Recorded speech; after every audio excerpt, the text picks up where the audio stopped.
Pédiatre, psychanalyste, voix radiophonique familière de plusieurs générations de parents, Françoise Dolto occupe une place singulière dans l'imaginaire français. Celle d'une femme qui, la première, osa s'adresser à l'enfant comme à un sujet. On croit connaître ses formules, ses chroniques, ses maisons vertes et sa pédagogie de la vérité.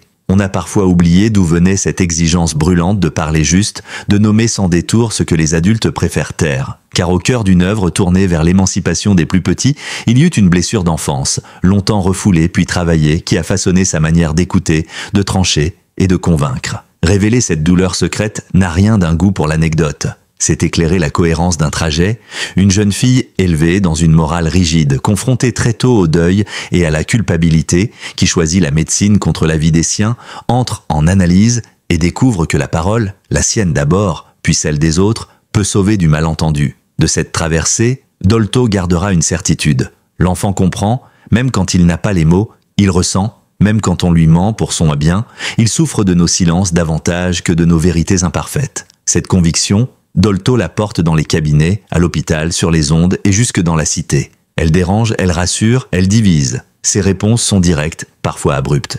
Elle refuse de l'approximation consolatrice. Mais si l'on écoute derrière le timbre ferme, on entend la trace d'une scène fondatrice, celle d'une petite fille sommée de porter un poids trop grand qui fera de la parole un acte de justice.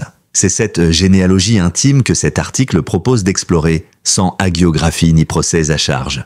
Comprendre comment une faille a nourri une éthique, comment une culpabilité s'est transformée en politique de l'enfance, et pourquoi l'héritage de Dolto demeure, aujourd'hui encore, un champ de tensions fécondes où s'inventent nos façons d'aimer, d'éduquer et de protéger. Née en 1908 dans une famille bourgeoise, catholique et politiquement conservatrice, Françoise Marette grandit dans un univers réglé par la discrétion des sentiments et l'obéissance au code. La parole se veut mesurée, la douleur contenue, la piété omniprésente. Dans ce décor d'ordre et de devoir, l'enfant perçoit très tôt que l'amour se mérite, qu'il s'obtient au prix d'une conformité impeccable, d'une tenue irréprochable, d'un silence sans faille. Les adultes parlent entre eux, les enfants écoutent, ou plutôt déchiffrent ce que les mots ne disent pas. Deux drames viennent briser cette apparente harmonie. En 1916, la mort de son oncle parrain ouvre une première fêlure. Puis, à l'aube de l'adolescence, la disparition de sa sœur aînée Jacqueline, emportée par la maladie, s'abat comme un verdict. La scène fondatrice, la mère effondrée qui, dans son désarroi, reproche à Françoise de n'avoir pas assez prié, s'imprime à vif. Le chagrin se change en dette morale. Si l'on avait supplié plus fort, si l'âme avait été plus pure, la sœur vivrait encore. La culpabilité, ainsi assignée à l'enfant, devient langue maternelle de l'émotion. Dans cette maison où l'on confond souvent pudeur et mutisme, la petite Françoise comprend que ce qui n'est pas nommé fait plus mal que la vérité la plus douloureuse. Elle observe le télescopage entre les paroles pieuses et les affects retenus, entre les explications rassurantes et les signes du corps qui démentent. Elle apprend à écouter les indices. Une hésitation, un geste brusque, un regard qui fuit. Elle découvre, avant l'heure, que le non-dit produit des malentendus tenaces et des symptômes obstinés. De là naît une résolution intime. Ne plus laisser un enfant porter une charge qui n'est pas la sienne. L'effort scolaire, la volonté d'étudier malgré les résistances, l'attrait pour la médecine et plus tard pour la psychanalyse répondent à ce vœu secret. L'expérience du deuil et de la culpabilité ne la réduit pas. Elle l'oriente. Elle deviendra cet adulte qui parle à hauteur d'enfant, qui dit sans humilier, qui préfère la clarté exigeante à l'opacité consolatrice. C'est dans cette enfance fissurée que s'enracine l'éthique doltoïenne de la parole. À l'adolescence, la scène domestique se rejoue sous une autre forme. On attend de Françoise qu'elle tienne son rang, qu'elle vise un mariage sûr plutôt qu'un diplôme. Elle, au contraire, réclame des livres, des études, un métier. Les désaccords sont vifs. La maison s'emplit d'arguments pieux et de maximes sur la féminité. Obtenir le baccalauréat devient un acte d'insubordination calme. Elle y gagne un espace intérieur et une idée fixe, soigner là où l'on souffre de maux qu'on n'a pas. L'infirmière qu'elle devient d'abord se frotte au réel, enfant fiévreux, mère désemparée, médecin pressé. Dans ces couloirs surchauffés, elle comprend que la détresse n'attend pas la permission d'exister. L'entrée en médecine s'effectue à contre-courant d'un milieu qui la juge peu convenable. Dans l'amphithéâtre, l'écrasante majorité masculine, les certitudes de la physiologie et le ton vertical de l'autorité contrastent avec ce qu'elle pressent. Le corps parle la langue des relations. Parallèlement, elle entame une analyse. Sur le divan, la culpabilité d'enfance trouve enfin des mots, elle éprouve ce que signifie être entendue. Cette expérience fondatrice la convainc qu'une parole véritable n'est ni aveu forcé ni consolation polie. C'est une adresse réglée et exigeante qui transforme. Elle en tirera une méthode, considérer l'enfant comme sujet d'un dire et non objet d'un savoir. Les premiers stages pédiatriques confirment l'intuition. Devant un petit qui mord, elle n'entend pas l'insolence, mais l'appel. Face à une fillette mutique, elle propose des mots simples qui autorisent la peur à se déposer. Elle s'exerce à parler avec l'enfant et non sur lui. Sa formule, c'est le bébé qui crée la maman, germe là. La relation ne moule pas un être passif, elle se co-construit. La vocation se précise, lutter contre les malentendus qui font symptôme, substituer à la morale des convenances une éthique de l'adresse. Arrachée à la fatalité du silence, cette vocation n'est pas un sacerdoce abstrait, c'est un style clinique et bientôt public qui fera de la parole à hauteur d'enfant un principe d'action. Les années d'apprentissage en service pédiatrique l'installent au plus près des corps qui parlent sans phrase. À Trousseau, Dolto observe que l'énurésie, l'eczéma, l'asthme ou le bégaiement se mettent souvent à raconter ce que les adultes taisent. Elle place alors l'enfant au centre de la scène clinique. On s'adresse à lui par son nom, on lui explique le pourquoi des soins, on lui décrit les gestes médicaux avant qu'ils n'adviennent. Loin d'un paternalisme rassurant, elle propose une vérité ajustée. Ni tout dire brutalement, ni masquer l'essentiel sous des mensonges pieux. Cette position inaugure une pratique où la parole n'est pas décorative, mais opérante. La consultation devient un dispositif. Dolto installe des objets transitionnels, valorise les dessins, les jeux de figurines, les marionnettes. Autant de langage où l'enfant dépose ses questions. Avec les parents, elle déplace le regard. Un enfant qui vole n'est pas d'abord un délinquant mais un sujet aux prises avec une dette symbolique.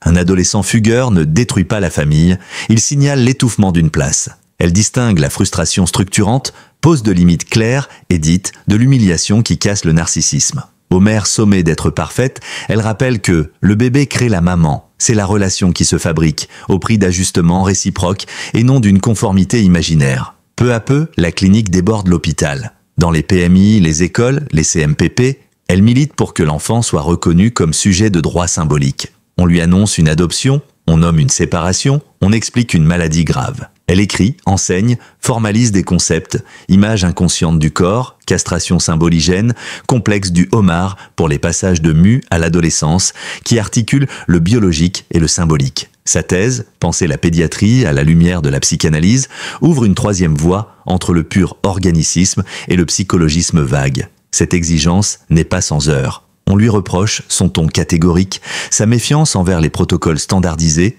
sa relative indifférence aux statistiques naissantes. Mais elle persiste. L'enfant doit être destinataire d'une adresse claire et la cité, parents, soignants, enseignants, magistrats, doit apprendre à lui parler sans l'écraser. En faisant migrer la consultation hors les murs, Dolto transforme une pratique médicale en politique de la parole. Prévenir plutôt que réparer, expliquer plutôt que faire taire, instituer partout des lieux où l'on écoute avant de conclure. C'est ainsi que naît, bien avant la radio, la figure d'une femme qui aura imposé, contre l'évidence des habitudes, l'évidence de l'enfant sujet. Quand Françoise Dolto arrive sur France Inter au milieu des années 1970, la scène change d'échelle.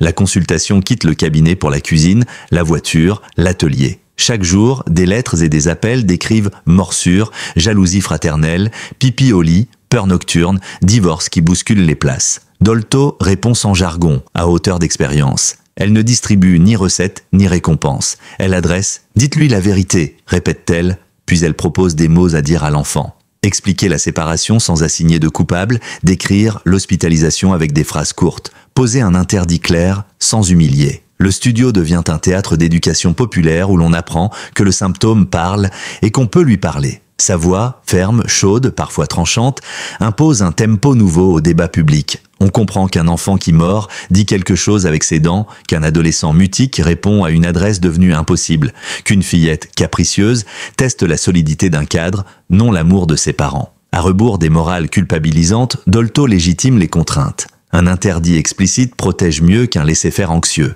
Elle réhabilite le non structurant, celui qui sépare sans blesser. Et elle donne des outils de langage. Nommer l'absent, situer le mort, reconnaître la colère sans la confondre avec la haine. Le succès dérange. On lui reproche la simplification, le ton magistral, l'excès de confiance en la parole, mais son dispositif médiatique reste précis. Toujours adresser l'enfant, même au travers du parent, refuser les euphémismes, traduire le conflit d'adultes en phrases supportables, rappeler que l'autorité n'est pas la domination. Sous l'apparente spontanéité, une méthode, repérer l'enjeu symbolique, proposer un énoncé court, vérifier les faits, ajuster. La radio n'est pas un divan géant, c'est un atelier de phrases où se fabrique du commun. Cette agora fera circuler un vocabulaire neuf, séparation, limite, sujet, image du corps et une conviction durable.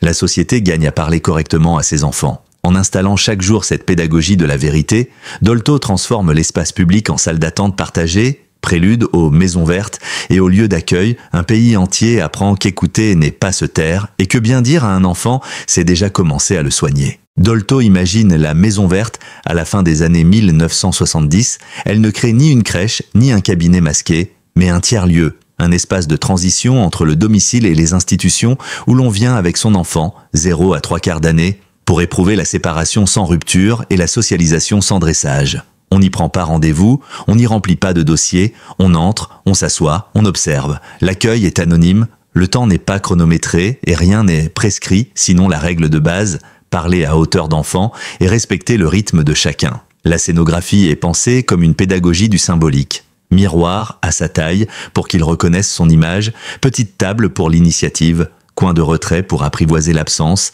passages étroits et ponts pour franchir des seuils. Les accueillants, formés à l'écoute et inspirés par la psychanalyse, ne occupent pas l'enfant. Ils soutiennent la rencontre parent-enfant, traduisent des gestes en mots, déplitent des questions que la honte empêchait. Une mère craint de mal se détacher, on lui propose une ritualisation des départs. Prévenir, nommer, partir, revenir, afin que la scène dessert l'angoisse de séparation. Un petit mort, on lui donne une phrase à dire avec sa bouche, pas avec ses dents, et un objet à serrer qui détourne l'impulsion. La maison verte est un laboratoire du quotidien. On y apprend à poser des limites non humiliantes, à confier au langage ce que les corps portent à bout de bras, à reconnaître que l'enfant fait lien entre les adultes autant qu'il les sépare. Les conflits n'y sont pas gommés, ils y sont adressés, jalousie fraternelle, recomposition familiale, fatigue parentale, solitude des pères, détresse des mères en postpartum. Rien n'est diagnostiqué à la hâte. On repère, on oriente si nécessaire, on évite surtout que le symptôme s'érige en destin. Par sa simplicité méthodique, anonymat, liberté d'entrée, présence contenante, langage clair, le dispositif prévient plus qu'il ne soigne. Il tisse des réseaux avec PMI, pédiatres, crèches, écoles et désamorce nombre d'urgences en offrant tôt un lieu où l'on peut venir déposer ce qui déborde à la maison. D'année en année, le modèle essaime, s'adapte aux quartiers, aux cultures, aux familles déplacées. Partout, le même pari. Si l'on offre aux tout-petits et à leurs adultes un espace pour jouer, nommer, se séparer et se retrouver, beaucoup de souffrances n'auront pas à devenir des pathologies. La maison verte n'est pas un monument de Dolto. C'est une pratique vivante où sa politique de la parole se fait meuble, lumière, gestes et phrases courtes, une écologie discrète de l'enfance qui change silencieusement la cité. Revenir à l'enfance de Françoise, c'est retrouver la scène inaugurale. Une sœur aimée meurt, une mère accablée cherche un sens, et la fillette se voit chargée, par des mots maladroits, d'une dette impossible. Cette assignation, croire qu'on aurait pu sauver par la prière, par la pureté, par la conformité, imprime un pli profond. L'enfant prête aux adultes une omnipotence et, faute d'explication, se fabrique la sienne culpabilisante. Toute l'éthique doltoïenne naîtra en contrepoint de cette expérience. Abolir les dettes imaginaires en nommant ce qui arrive, restituer aux événements leur cause réelle pour libérer l'enfant de la fiction qu'il en est l'auteur secret. Dire à l'enfant n'est pas l'accabler de vérité crue, c'est le délivrer du pire mensonge. Si tu souffres, c'est que tu es fautif. Dans sa pratique, Dolto élabore une véritable boîte à phrases qui brise la fatalité du non-dit. À l'enfant de parents séparés, ce n'est la faute de personne, ce sont des adultes qui n'arrivent plus à vivre ensemble, mais ils restent ton père et ta mère. À l'enfant adopté, tu as deux histoires qui se rejoignent, celle de ta naissance et celle de ton arrivée ici, l'une n'efface pas l'autre. À l'enfant hospitalisé, on va te soigner. Tu peux avoir peur et poser des questions. Ton corps t'appartient et on te prévient avant chaque geste. Ces formulations ne relèvent ni du manuel ni du slogan. Elles opèrent parce qu'elles replacent l'enfant dans la chaîne des causes, séparent la tristesse de la culpabilité et rendent au sujet son pouvoir d'adresse. On n'exige pas de lui la maturité, on lui offre la clarté. Nommer la blessure suppose pourtant un art du bien-dire. Dolto ne prône ni la transparence brutale ni l'euphémisme anesthésiant. Elle ajuste les mots au temps psychique. On explique selon l'âge, on vérifie les faits, on reprend. Le vrai chez elle n'est pas un contenu mais une relation. Un adulte fiable qui dit ce qu'il peut dire, reconnaît ce qu'il ignore et tient ses promesses. C'est ainsi que la honte, cette colle du secret, se défait pour devenir histoire racontable. Et plus la phrase est courte, plus elle laisse de place à l'enfant pour répondre, jouer, dessiner, questionner. De cette grammaire découle une politique. Nommer, c'est aussi convoquer le droit, poser des limites nettes, distinguer la responsabilité de la faute, enseigner que l'interdit protège. À l'école, à l'hôpital, dans les lieux d'accueil, Dolto milite pour que la société apprenne à parler aux enfants comme à des sujets dont la parole a des effets. Sa propre douleur transmutée devient une cause, éviter qu'aucun enfant n'ait à porter le poids d'un drame qui le dépasse. En transformant une culpabilité héritée en éthique de l'adresse, elle fait de la vérité, non une arme, mais une main tendue, celle qui dégage l'enfant du silence et lui rend la possibilité d'habiter sa vie. L'immense popularité de Françoise Dolto n'a pas traversé indemne le crible des réévaluations contemporaines. Deux foyers polémiques dominent et obligent à tenir ensemble la complexité des époques et la fermeté d'une éthique actuelle. D'abord, le contexte vichiste. Jeune médecin, Dolto travaille un temps dans des structures où se croisent pétainistes, technocrates et praticiens à l'ombre d'institutions compromises. Rien n'autorise à confondre présence et adhésion, mais rien n'invite non plus à l'amnistie morale. L'histoire se fait souvent en zone grise. Il faut documenter, distinguer, nommer, sans projeter sur le passé des absolutions faciles. La leçon ici n'est pas de condamner rétroactivement en bloc, mais de se méfier des mythologies qui gomment l'ambivalence des trajectoires. Le second foyer est plus brûlant. Les prises de position sur la sexualité et la majorité à la fin des années 1970. Certaines lettres ouvertes et entretiens, relus aujourd'hui, heurtent parce qu'ils semblent minimiser la qualification de viol, déplacer la charge du côté des mineurs, suggérer qu'un consentement pourrait exister là où il n'y a que dissymétrie et emprise. Les défenseurs invoquent le contexte intellectuel d'alors, la critique de l'arbitraire des âges légaux, la volonté de penser l'écoute du sujet enfant. Les contradicteurs rappellent, à juste titre, que l'enfant ne peut consentir et que la loi protège précisément ce qui n'est pas symétrique. Tenir ces débats n'implique ni anathème sommaire ni procès d'intention. Il s'agit de dire, sans détour, que ces formulations ont fait mal, qu'elles ont blessé des victimes et qu'elles ne sont plus recevables au regard de nos savoirs et de notre droit. Que fait-on dès lors d'un héritage ainsi fissuré ? On transmet avec critique, on conserve ce qui libère, l'enfant sujet, la parole adressée, la prévention par les lieux d'accueil, et l'on corrige ce qui a failli. On forme à la détection des violences, on renforce les protocoles de protection, on soutient la justice et la parole des victimes, on bannit toute ambiguïté sur le consentement. On apprend, avec humilité, que les œuvres qui nous ont fait avancer peuvent comporter des angles morts. On accepte d'en faire la cartographie pour mieux protéger les enfants d'aujourd'hui. Reconnaître ces zones d'ombre ne réduit pas la portée de Dolto. Cela encadre son apport dans un horizon clair, celui d'une société qui parle aux enfants sans les exposer, qui écoute sans relativiser, qui soigne sans trahir. Ce qui singularise l'œuvre de Françoise Dolto n'est pas seulement l'audace théorique, mais la transmutation d'une épreuve intime en programme public. La culpabilité d'enfance, ce poids déposé sur une fillette sommée de réparer l'irréparable,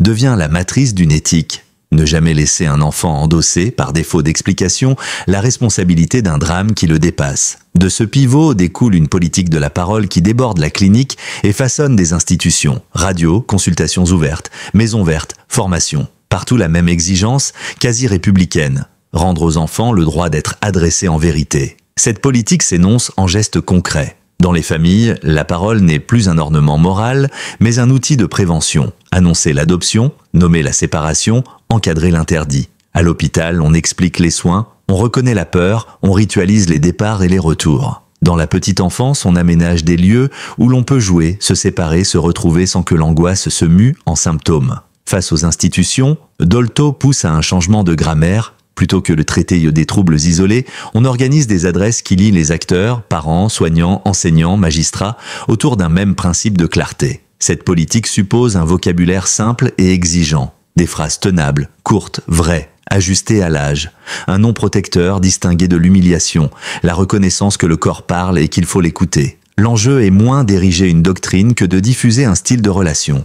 Vérifier l'effet des mots, accepter de reprendre, faire confiance à l'activité psychique de l'enfant, c'est le bébé qui crée la maman. Et rappeler que l'autorité n'est pas domination, mais cadre fiable. Ainsi, la douleur privée se convertit en horizon civique.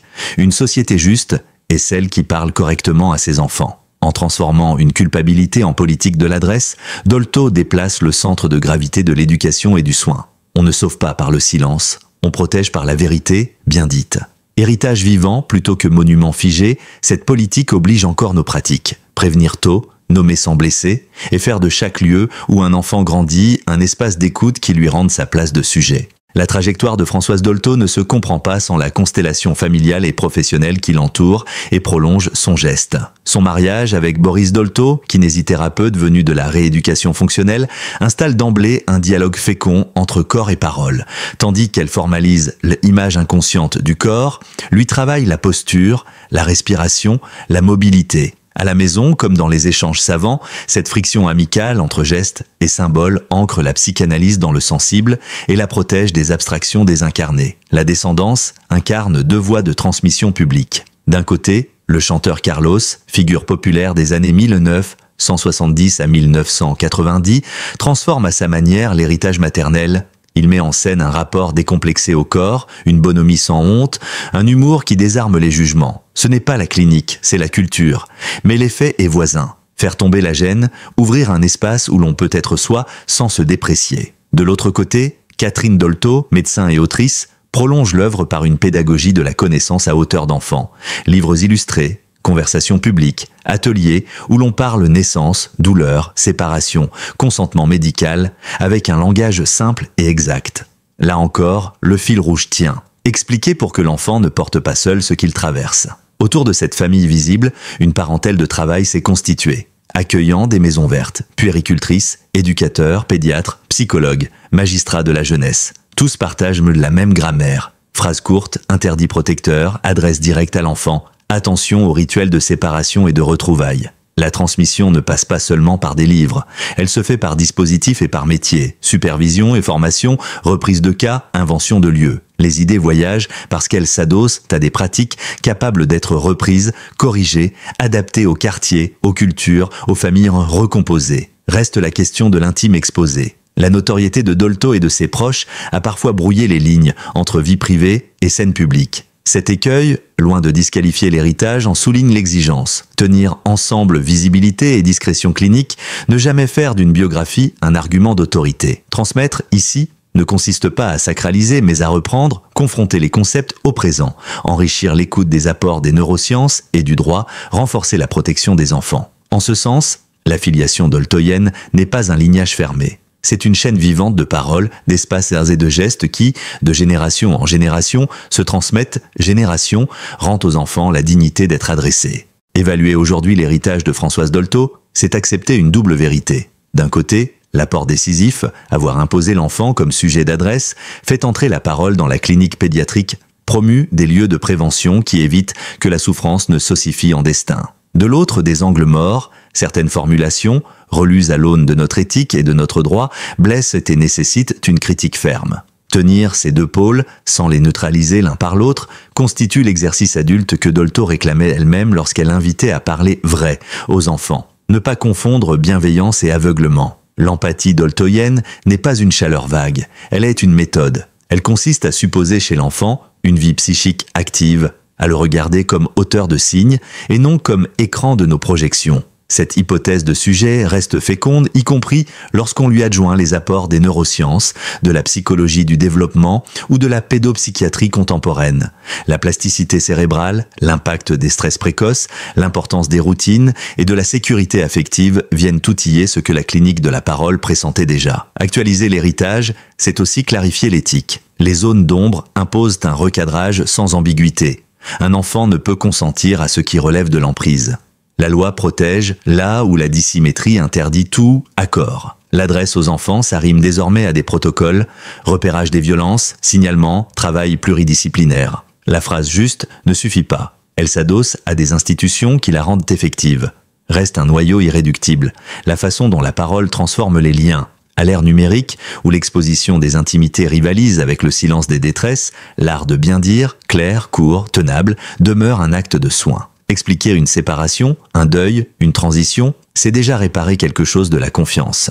La force de Dolto fut d'avoir montré que la vérité, ajustée à l'âge et tenue par les adultes, n'abîme pas, elle structure. Transmettre Dolto aujourd'hui, ce n'est ni sanctifier ni annuler. C'est garder vivant ce qui libère, l'enfant sujet, la prévention par les lieux d'accueil, la dignité de l'adresse, tout en corrigeant ce qui a failli. C'est enfin se souvenir que sa pensée est née d'une faille, la culpabilité d'une enfant à qui l'on n'avait pas assez expliqué. Si nous parlons mieux aux enfants, si nous savons dire non sans humilier, vraie, sans écraser, alors la blessure fondatrice se sera vraiment convertie en politique du care et en promesse de justice.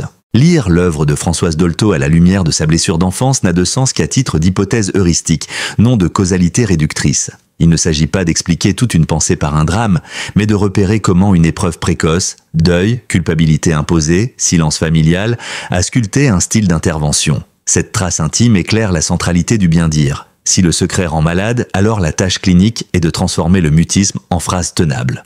D'où la place, chez Dolto, des rituels d'annonce, adoption, maladie, séparation, et de la position du tiers, l'adulte qui parle, cadre, traduit, protège de l'emprise des affects bruts. La blessure initiale donne aussi son relief à l'image inconsciente du corps. Lorsque la parole manque, le corps parle à sa place, par douleur, eczéma, conduite. Nommer, c'est recoudre la trame entre sensations et sens, offrir au sujet un schéma habitable de lui-même. De même, la thèse de la castration symboligène peut se lire comme antidote au fantasme de toute puissance fautive.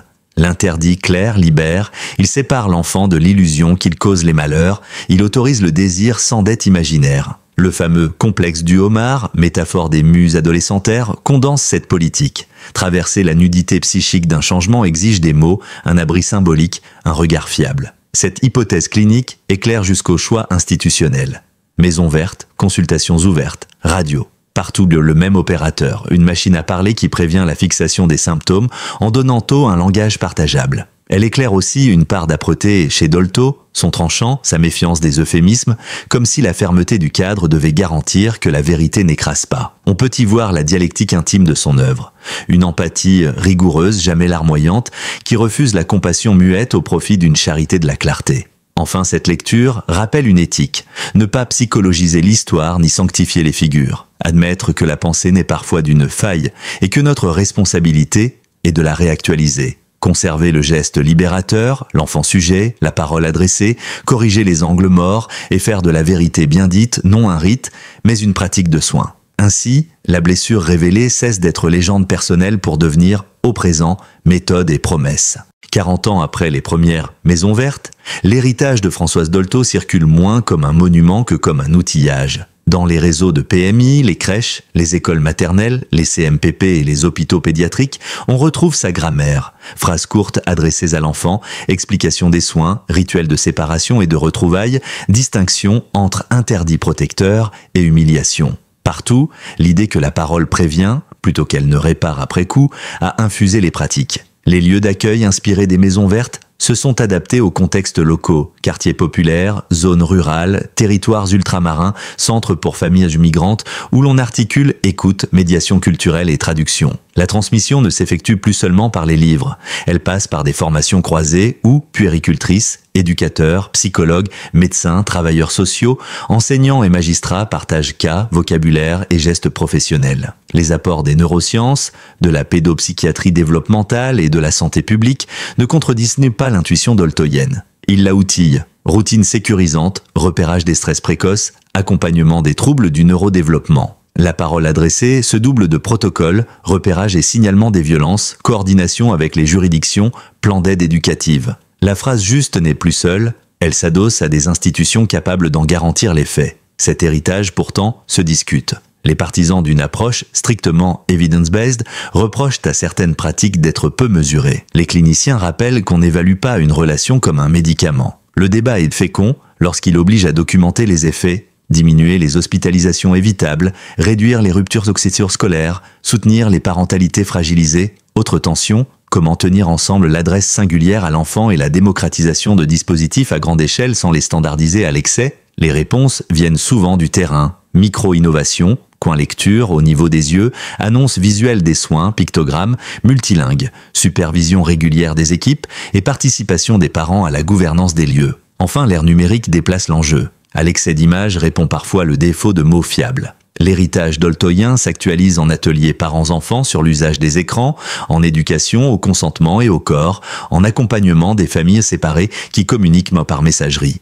Reste un fil rouge, traiter l'enfant comme un sujet d'adresse. Tant que cette boussole oriente les institutions, l'héritage ne fiche pas. Il travaille la cité et l'aide à parler mieux, donc à protéger mieux. Révéler la douleur secrète de Françoise Dolto n'a de sens qu'à la condition d'en faire une boussole et non une excuse.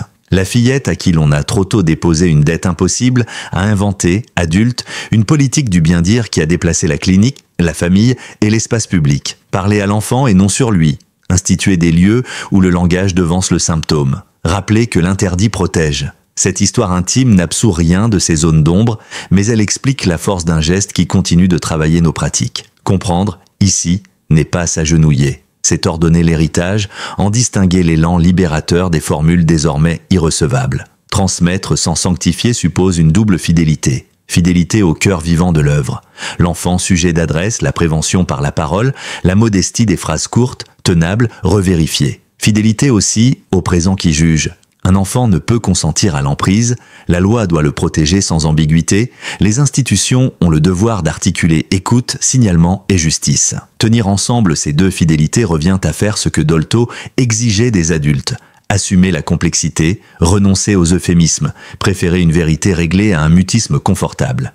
Reste la tâche, éminemment politique, de tenir le fil. Dans un monde saturé d'images et de recettes, l'exigence doltoïenne nous rappelle que la relation ne se standardise pas. Elle s'adresse. Famille, école, hôpitaux, justice des mineurs, partout, la langue fait loi lorsqu'elle est claire, incarnée et tenue. Si nous savons dire non sans humilier, vrai sans écraser, si nous créons des lieux où la séparation se ritualise, où les peurs se nomment et où les violences sont repérées tôt, alors la blessure initiale s'inverse en promesse. Aucun enfant n'aura plus à porter seul le poids d'un secret qui le dépasse.